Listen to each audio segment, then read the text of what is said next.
uno proprio auteur, scritto, diritto, regista e attore.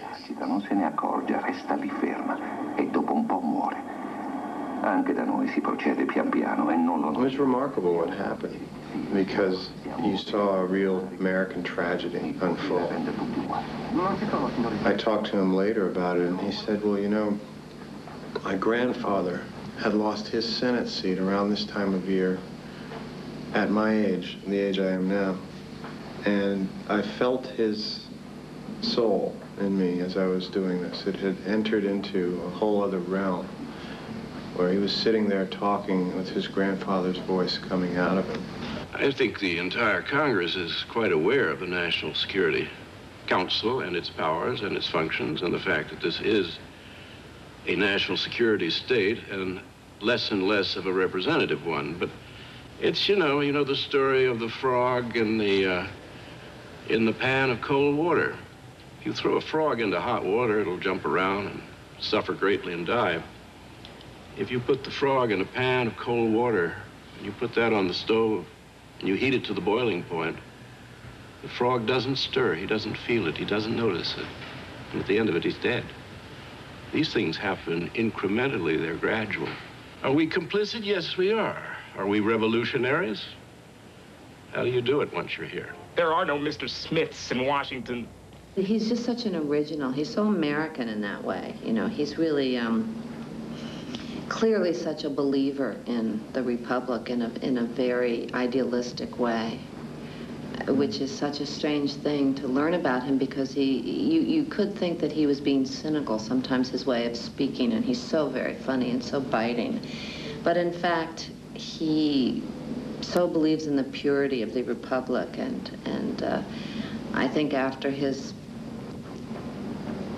after he wasn't able to successfully run for office, that it really was devastating to him.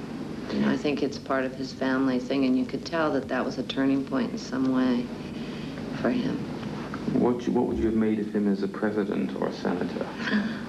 Well, he's just too smart to ever be elected. I mean, he speaks too smart. He's just too intellectual. I mean, he would have had to probably go to a finishing school and be redone. Political stance. Do I think that being gay has anything to do with my political stance? I have never said that I was anything at all. I am ecumenical. There is no difference at all between the Democratic Party and the Republican Party. I'm the last one. We've all known that for a long time. I was co-chairman with Dr. Spock of the People's Party until 1972. And in 72, Senator George McGovern of South Dakota appeared as an almost irresistible liberal candidate who would get us out of the war. And suddenly I realized, what's the point to our party? And we have the perfect candidate to end the war. I believe we want and must have a president who will summon this nation to a higher standard and rekindle the American purpose. I believe you're going to express that tomorrow in the privacy of that voting booth. I believe we are going to prevail. I think part of Gore Vidal despises politics, the demagoguery, the hypocrisy of it. But another very important side of him loves politics. If there's any professional tragedy in his life, it's the fact that he never made it to the United States Senate or to some other high office, because I think an important part of him covets and admires the life of public service and politics more than any other activity. Which book do I like best is probably Burr. And what am I working on now?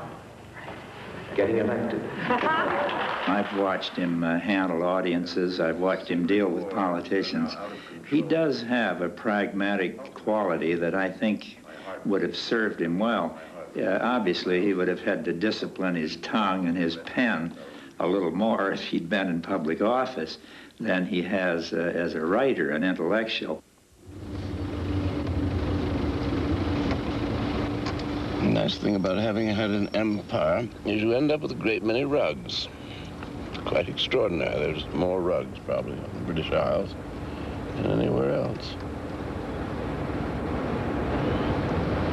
I first came here in 1939 as a schoolboy. And on the 2nd of September, I went down to Downing Street and watched Neville Chamberlain come out on his way to tell the House of Commons that war was about to begin, which it did the next day.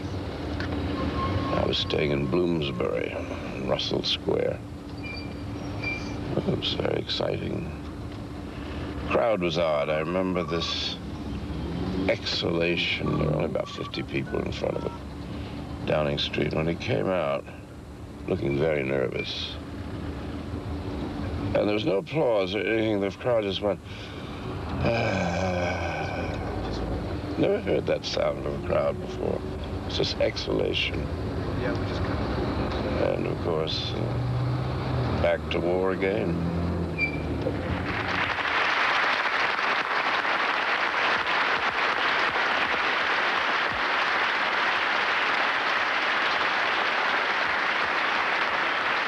Racial stereotypes are irresistible, particularly in wartime.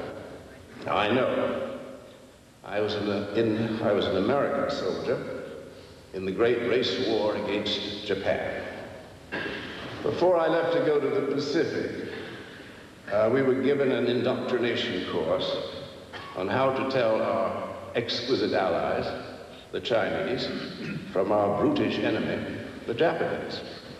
So on a stage like this, there was a life-size cutout of a naked Chinese youth, and there was another one of a Japanese. The Chinese was tall, slim, and well-proportioned. The Japanese was bandy-legged, buck-toothed, subhuman. These details were pointed out very seriously to us by an information officer with a pointer. But the principal difference, he announced, as you can plainly see, is the pubic hair. The Japanese is thick and wiry, while the Chinese is straight and silky.